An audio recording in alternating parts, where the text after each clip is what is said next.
Yo, what up everyone? Today we're reviewing the big update. Of course, I'll just touch on the silhouette event for a second. We'll be jumping over in-game as well as reading the patch notes. I've skimmed through it and I've seen a lot of interesting things actually. And spoiler alert, if you haven't logged into the game, you will potentially be getting a lot of compensation awards. So quickly to start off, if you have missed it, since I know this doesn't show up in the news tab and you have to specifically go to the events tab, there's this quick guess the silhouette event that came out yesterday, and essentially you just have to guess which tier rainbow one this is. So the choices are 3, 4, and 5 star, and these are the rewards that you can get. So just from participating you get 300,000 gold, and if you guess it correctly you get 3 brilliant effect stone boxes. I've guessed that this is the 4-star rainbow one, mostly because since the rainbow one icon looked the same, what I was guessing is the only differentiator is the star grade that you get, and you can see that this little box, it goes approximately towards the middle of the rainbow.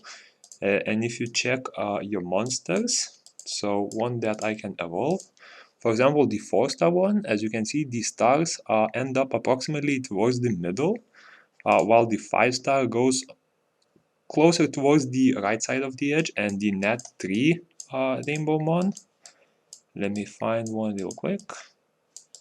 You are a nat 3, yeah, nat 3 rainbow mon ends sort of on the left side, so I've guessed that it is a 4-star, and I think it could be correct. I know that the answers are very split actually. I think 4-star rainbow had like 50%, and the other two had approximately 25% guesses yesterday. I'm not sure what it is now, but I'm not logged in, so I'm not gonna do it yet.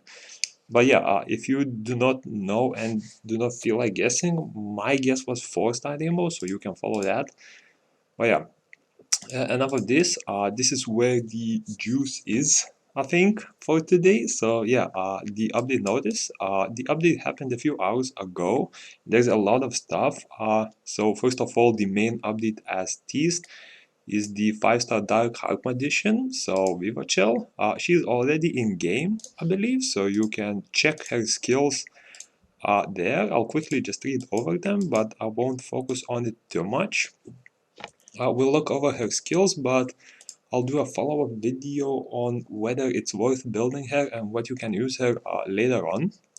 Also tomorrow I will be reviewing the 2, or I believe it's 3 event monsters that came out, and whether it's worth summoning for them or whether it's worth gathering from events, and if you should go hard on them or just take it relaxed and just skim through the event, get a copy or 2 and be done.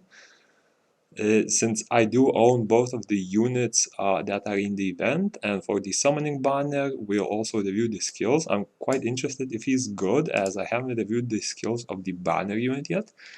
But yeah, the Harp Magician, she has been added and she's completely freely obtainable. You can get her from the monster study, and I'm not sure if it's unlocked. Yeah, it looks like it is unlocked. So you most likely will need to complete something like what's it called? Let me see. Probably the Act 5 with the Rukorangma, what's it called, story. I'm guessing since that the same thing was required for the Beetle. And yeah, well, group journal, yeah, this is just the rewards that you get. So 5-star rainbow, some breath of life, premium XP potions, gold, essence magic, dark, breath of life. So enough for awakening, I'd say to 5-star for sure, or rather level 5 awakening, hero energy runes, and the monster itself. So yeah, let's quickly go over her skills, since I know if you are watching this without going in game you might not know it yet. I'm just curious to see how people are rating her. 3.7. I'd actually disagree and think she's a little better. But yeah, the first skill is of course regular multiplier, a little higher than the regular 165 we see on a lot of units, but yeah, nothing special for the first skill. Second of all, plays a beautiful melody to recover the allies' target HP and removes a harmful effect on nearby allies. In addition, it covers the HP of nearby allies excluding the target. So the one target you select gets a 51.8% max HP heal, and the rest of the allies get one beneficial effect or harmful effect rather removed, and recover by 38.5%. So this is sort of at 4 mana cost, kind of comparable to the Lulu or the water, what's it called, Howl. At max skill, he heals up for 37.8%, so definitely very comparable to that. And if you do not feel like building the Howl, you can opt out for doing the Dark Magician. Okay, and the third skill, Meditation, plays a beautiful melody to apply defense up to nearby allies and apply attack down to creatures within the area. Both of these last for 16 seconds, but if you do use mana, you can permanently keep defense up and attack down on enemies, since you can use the skill every like 12 seconds, I believe, or 14 at max mana regen. So yeah, defense up and attack down. So first of all, of course, this is really good against static units, so bosses that do not move, as you will need to have them in the area to apply the effect. I feel like this is sort of a insanely good boss denying skill, since first of all, defense up will give you a 54% defense, and is it level 1? No, level 2 attack down, so it will give you 54% attack down as well. So potentially you're looking at the boss doing probably 2 to 3 times less damage after using the skill. And yeah, if you are struggling with a lot of dungeons, this will definitely help a lot if you use this. Third skill exclusively, if you put her in the not the Soul Link slot or one of the other 2 slots, this will not be able to be up for all the time, but it will still help out at least half of the time, since 20-second cooldown and 16-second duration. It's a little over half of the time for the skill to be up, and I feel like that could be enough debuffs / buffs for the duration, but if you do really want to keep those up permanently, make sure to have her in the Soul Link slot. However, if you do have her in a Soul Link slot, you will be sacrificing this skill, so if you do want to use both, it's better to leave her in one of the other slots. Now her passive, so she has a 3-minute cooldown and applies Endure to the target and uses Song of Switch Destiny if Harp Magician on the team monster receives lethal damage from a boss. So very similar to both the Cleave passive and the Water Beetle, except this time it's from the Harp Magician. It has a bit of a longer cooldown compared to those other 2. And if someone receives little damage, Song of Switch Destiny plays the harp to recover the HP of nearby allies 3 times, excluding itself, and applies attack up. Continues to play the harp to recover the HP of nearby allies for a certain time. Oh, so instantly, as soon as someone basically gets close to death or takes damage, inflicting damage, she heals your whole team for 56% of her max HP. So if she is built tanky, potentially looking at a full heal. Also gives attack up for 14 seconds to everyone, and every second she heals additional 9.4% HP. I'm not sure how long the every second healing goes for, but it's looking pretty decent. And actually, there could be a strategy with her where you actually build a super squishy unit into the team and intentionally try to get him killed, so she could buff the skill and actually speed up the run, since she does give attack up after someone dies essentially or takes damage, inflicting damage. Yeah, this is interesting, and you could make a lot of interesting combos with this. However, it's better, of course, used as just a purely safety option due to the max HP healing.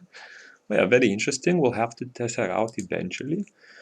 And Ultimate Song of Switch Destiny plays the harp to recover the HP of nearby allies 4 times, excluding itself, applies defense up and continuously heals. So once again, level 1 defense up, recovers HP by 19, but that's 4 times, so potentially closer to 76%, 77% max HP healing, and another 9% max HP every second.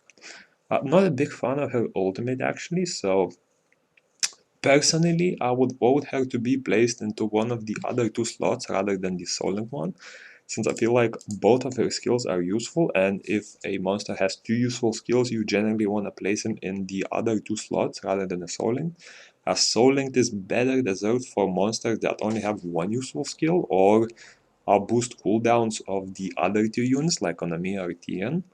So yeah, I do like the unit. I'll definitely test it out and we'll see how she performs in various areas. And yeah, jumping back to the note, so there is a new summoning event. You do get a banner to summon for the Water Chimera. Don't rush it too much, since we will most likely be getting banners for the Hell Ladies, and once they release in another week, I think it's next week actually, so you will still have like 7 days left on this banner. You can decide which one of the 4 you will want to summon, if we do have the banner of course. But for the Water Chimera, you can do the banner summons up until the 2nd of February. And quickly, let's go over his skills as well. So the Water Chimera, I actually haven't looked at it, so it'll be the first time looking at it as well. I just know that he does defense buff on one of his skills. Okay, first skill, regular attack, but it also has a 6% chance to apply frostbite, so sort of similar to the what's it called, the fire ifrit, who applies 6% chance burn. Could be potentially good for seal, since you do need those frostbites, and frostbites are a little rare to get in general than other damage over times, and just from this skill alone, you're potentially looking at building him on attack speed. Second skill, rams the enemy target to deal damage based on its defense. Wow, he's a defense scaling monster here, eh? Applies frostbite to the target and pushes back with a certain chance. Level 2 frostbite. Oh yes, he's definitely good for seal. So if you're looking to get into seal and want some units that do give a lot of damage over time effects, he's a really good option, I feel like. The knockdown, of course, will not be important there, but it could be useful for PvP. And Crush roars and breathes out ice storms to deal damage based on its defense to nearby enemies, and applies freeze if the target is frostbitten. Provokes nearby enemies with a certain chance and applies defense up to itself and nearby allies. So almost a 100% chance provoke for 14 seconds. Damn. Level 2 defense up for 20 seconds. So I'm guessing, wait, level 2 and level 4? I'm a bit confused which one is which. Wait. Based on his defense, applies freeze if the target provokes nearby enemies with a chance, and applies defense up to itself and nearby allies. So I'm guessing one of these is to himself, so potentially the level 4 is to himself and level 2 to nearby allies, I'm guessing. That would make sense, sort of. And if the target has frostbite, you freeze them for 4.5 seconds. So I'm not a big fan of him for PvP purposes, but I do feel like he's very good in seal so far. Ultimate Crush, of course, that defense buff, his damage scales with defense, and he applies defense buff, so you could potentially have a very high stat defense scaling unit if you prefer to have those, so meaning that he does deal good damage and is tankier compared to a lot of attack match dealers, so sort of a bruiser type. And Ultimate Crush flies to the sky to apply defense up to itself and nearby allies, then hits the ground to deal damage based on its defense to enemies within the area and freezes them. Provokes nearby enemies. So yeah, very similar to the third skill, just that the defense buff effects are level 5 and 7, so a little stronger, or much stronger actually. Yeah. Then decent damage, a lot of defense scaling actually. the same freeze and the same provoke, both chance and durations. So yeah, definitely not a unit to use with an ultimate, but I feel like for Seal, like Seal is the first thing that comes to mind with seeing his first and second skill. He definitely could be decent for Seal, but there are easier to obtain budget options. So there's a 3-star unit like Fire Pixie, or 4-star units like the what's it called, the Wind Harp, I believe, who does 2 different damage over times effects.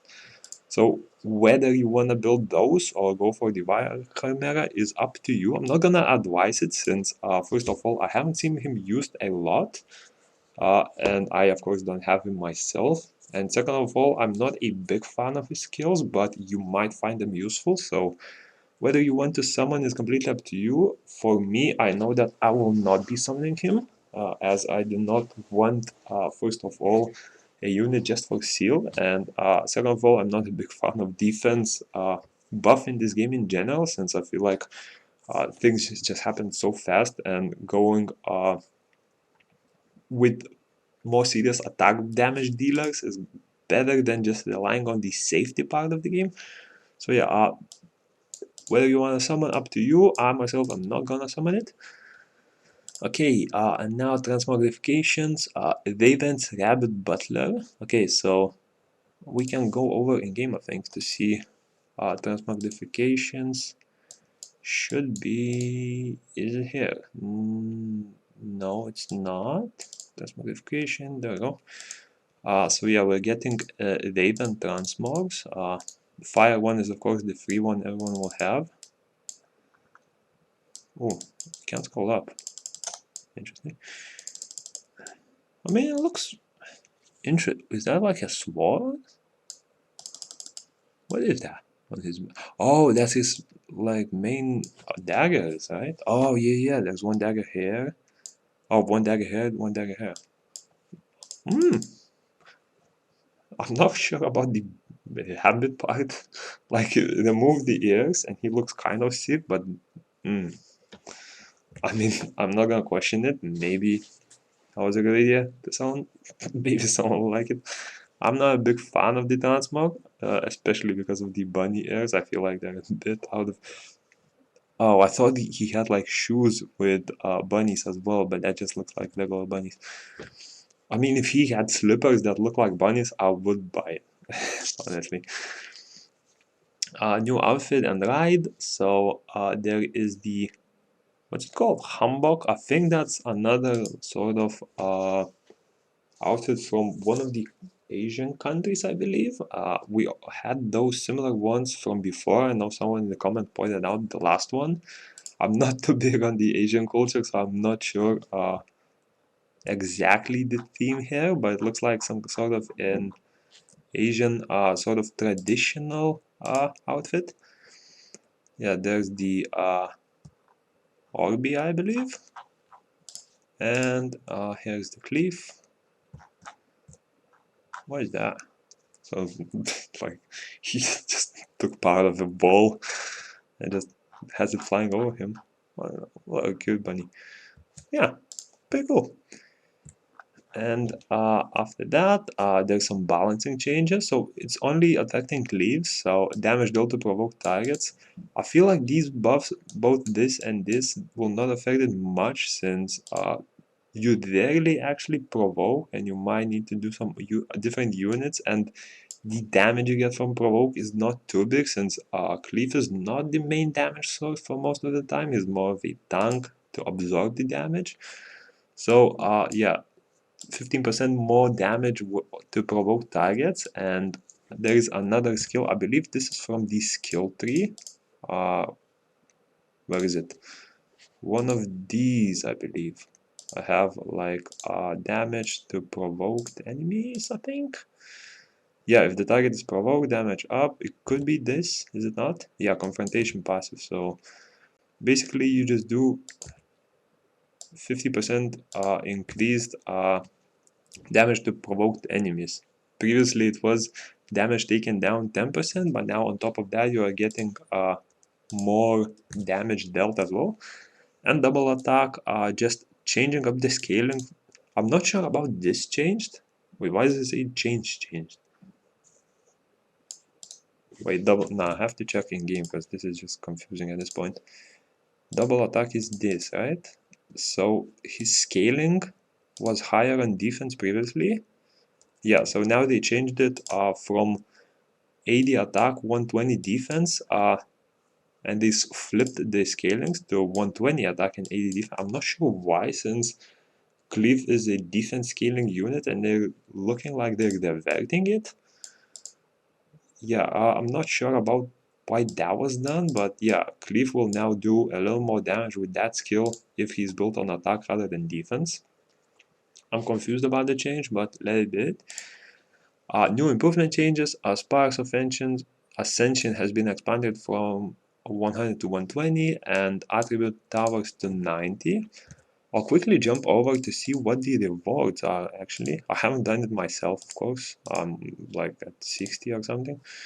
I'm just curious to see the rewards you get from those. So at 100, we received the devilmon, and it looks like we're getting quite a bit of tokens. A fire legendary scroll. These runes, I mean, I'm sorry, content, but people who complete 108 of Spire's Ascension don't need runes with 2 flat stats. Like, and they always have 2 flat stats on these Spire of Ascension runes. I'm not sure why.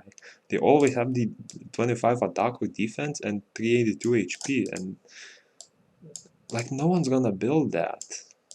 I'm not sure about the decision. Like, even if it was a legendary rune with perfect substats, even then I feel like people would still be hesitant about the amount of effort such a high level takes. Because I think Spy of Ascension like 109 is probably like 600 power, 600,000 power to complete, and people are using nearly maxed units for that, and you're giving them a purple rune with flat stats. I mean, whatever. Water Legend is called at 110, just some materials. Ooh, this is interesting. This is the Mythos ones, I think. Restoration stones, scroll, some essences, rainbow mons, or angel mons rather, and light and dark scroll.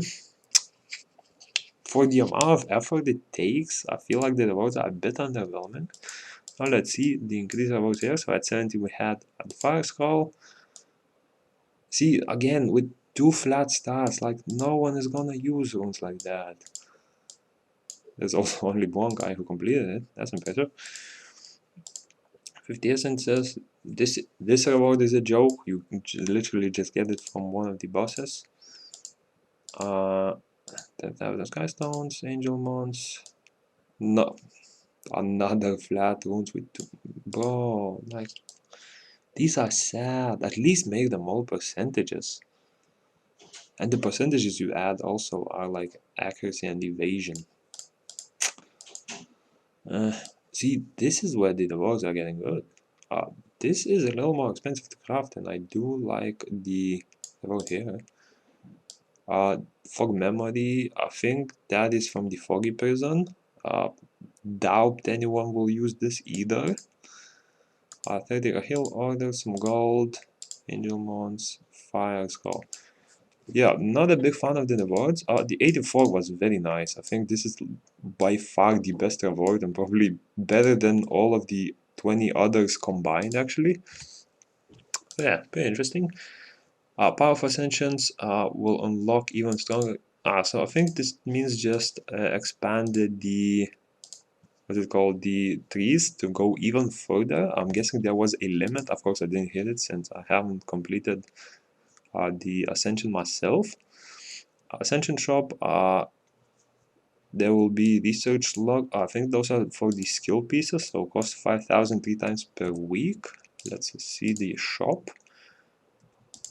Wait, what is this? Wait, element? I thought this will be just the regular these. What are these? A note containing the research log of useful element contains lots of useful info for skill development. Wow. I thought these were just the research, regular, like research logs that you take 5 and craft into a book. This changes everything, actually. Wait, element research. Wait, research log, I'm confused. I don't want to buy them this week since I'm very low on these and I will need to buy the Beastmark pieces still. But these, I'm not sure whether these, wait, heal protection element. So do these correspond? So this is element. What is heal exactly? I'm guessing this is element once, so they will work for this. What on earth is heal though? Do any skills called heal? Because it's not these. This is acid. Wait. I'm so confused now. Ascension shop, right? Element is a note containing the research log of elemental magic contains lots of skill point 1 for a note containing heal research log. Protection research log. Protection, I think there is a skill called that, right? Somewhere here. Is this? Could it be this? And heal.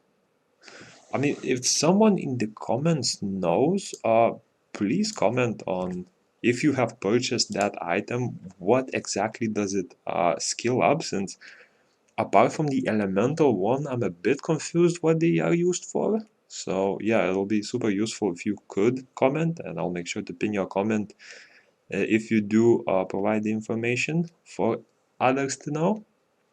A bit confused about this part. I think the description could use a bit more work in game, since like I would want to purchase it, but I'm not sure what it provides.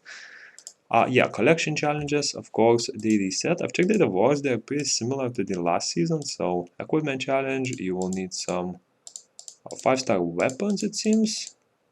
You don't even need awakened ones, so that's pretty good.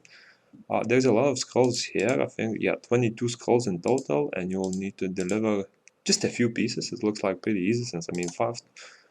Oh, wait, light and dark. So I can do these. For dark, I suppose. Oh, I don't want to use her. I think I'll just use you, I suppose, and just do that.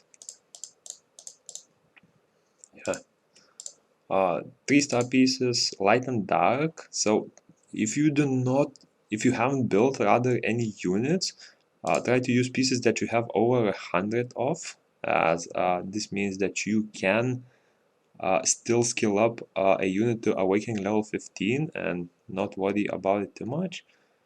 I think I have 60, and I'm not sure who to use.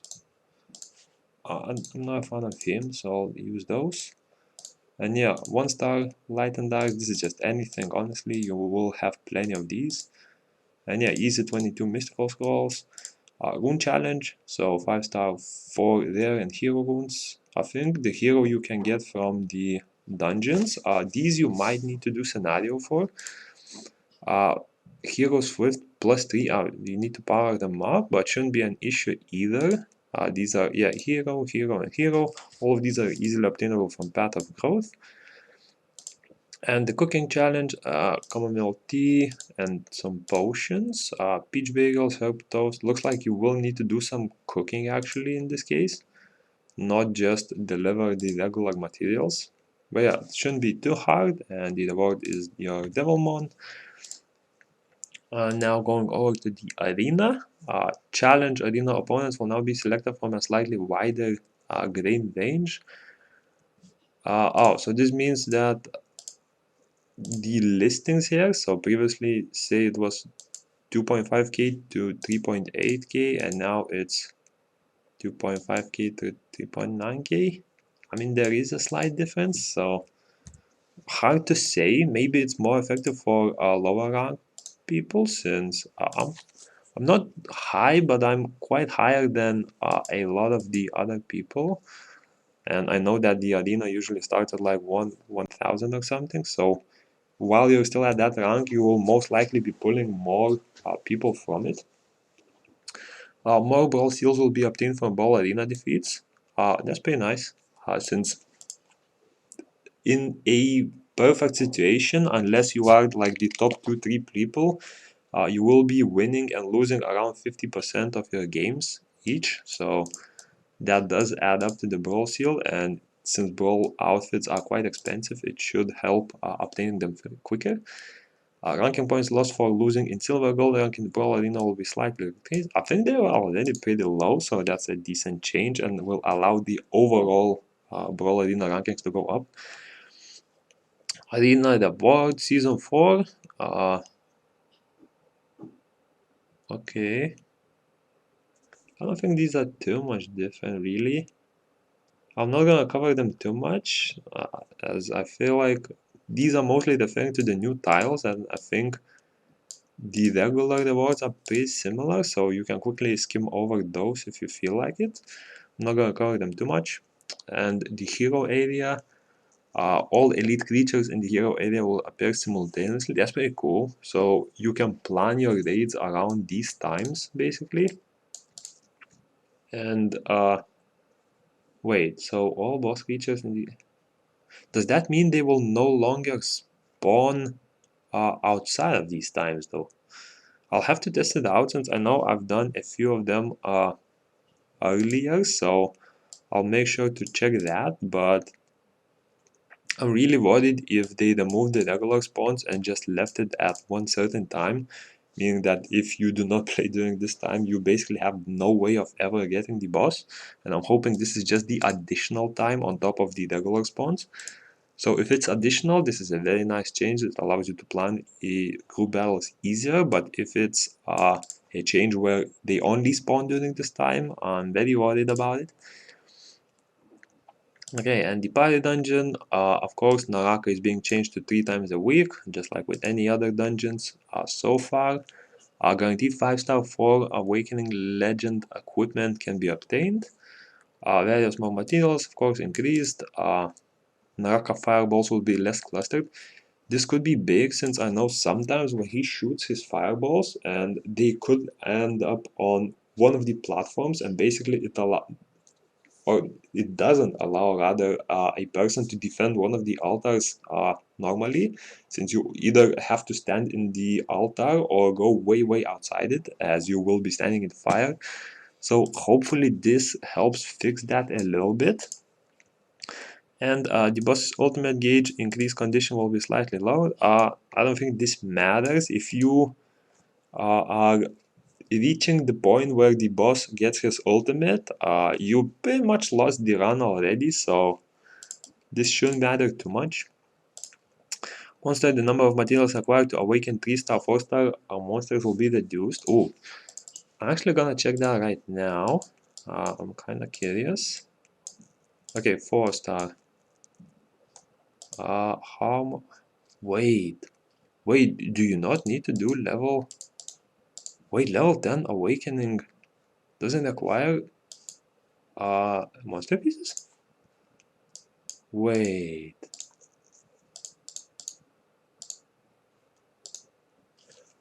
Wait, does this mean that...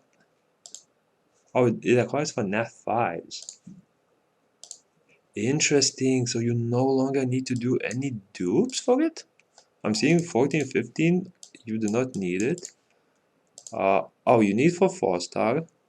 It's a bit hard to figure out. Okay, you do need 40 for 15, but you only need 10 for level 14, it seems. None for level 10 on a Nat 3, Nat 4 rather, and none on a Nat 3 either. Okay, I'm liking this. So you can potentially awaken your Nat 4. Oh, this is the perfect unit to check. Wow, so does that mean you only need 50 total to awaken to level 15? Because that would be huge. That would be a huge change. And now I understand where the compensation came from, because I checked in game and damn. Okay, that's cool.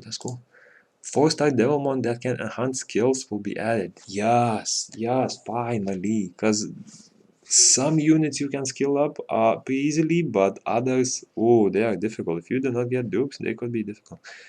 4-star devilmons will be available from Arena and Moonshadow shop, and I'm heading right there right now.